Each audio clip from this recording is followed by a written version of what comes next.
Hi everyone, Fenris Models here, and today we're going to take a look at my build of Airfix's Tiger Moth in 1/72nd scale.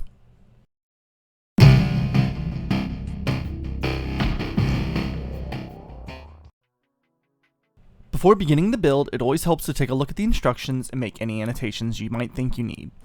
This kit offers two options for some of the parts, so I'm crossing out those that I don't need to ensure that I don't accidentally mess things up. Then, each piece is removed from the sprue with some side cutters, and any excess plastic is cleaned up with a hobby blade.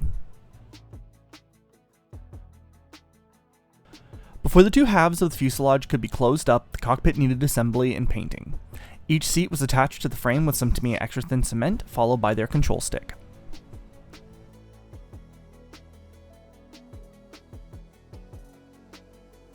Vallejo Model Air 71.124 USAF green was used for the interior green color.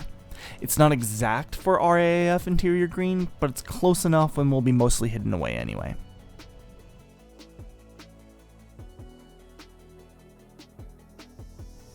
That was set off to the side to dry while the cockpit walls were painted in the same green.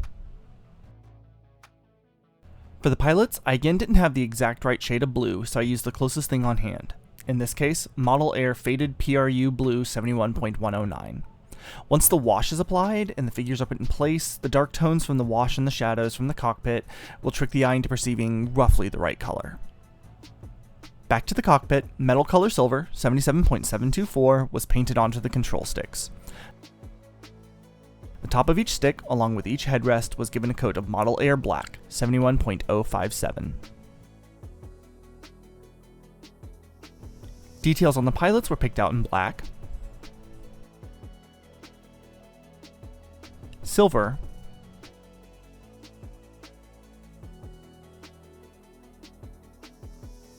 and their faces received some model color flat flesh, 70.955.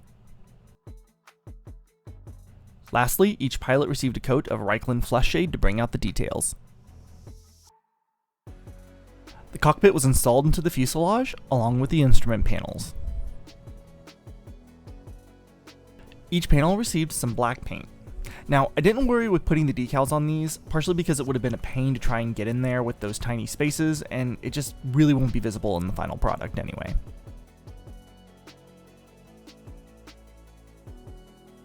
And then the pilots were put in place.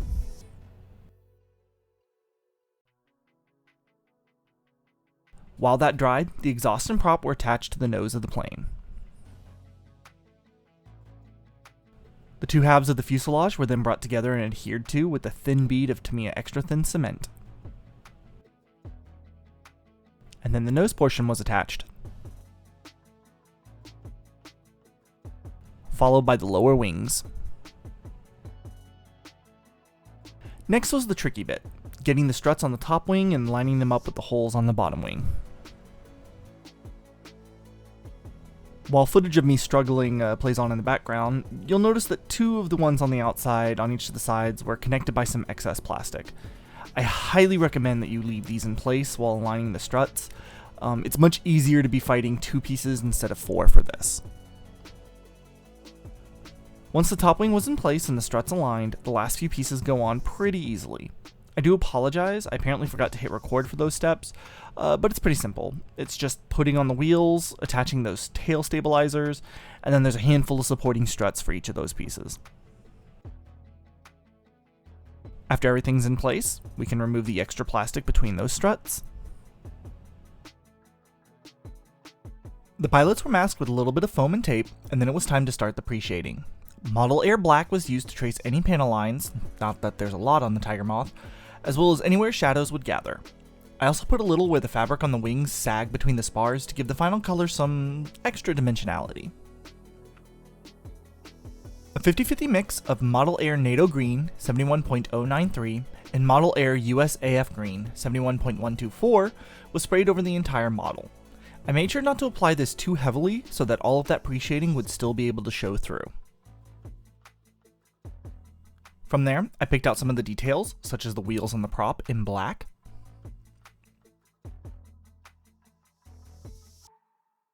and the struts and exhaust in model color gunmetal gray, 70.863. The tips of the prop were picked out in model color flat yellow 70.953.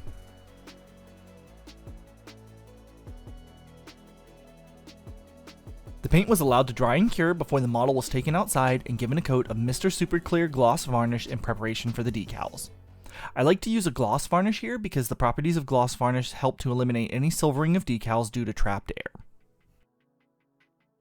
Each decal was soaked in warm water before being slid off the backing paper and onto the model. For the larger decals, a little microsol was applied to help them conform to the details of the model. Where decals laid over any panel lines or other areas like the crevice between control surfaces, a sharp blade was used to score the decal. Tamiya panel liner accent color black was then applied along all of the panel lines. The gloss coat from earlier helps the fluid to flow via capillary action along the entirety of the line.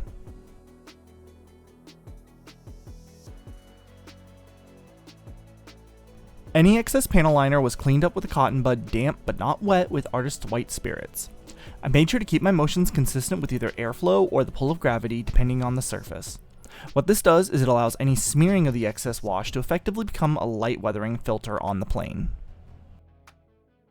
Last thing to do is attach the canopy glass, and we can call this one good. And that was my build of Airfix's de Havilland Tiger Moth in 1/72nd scale.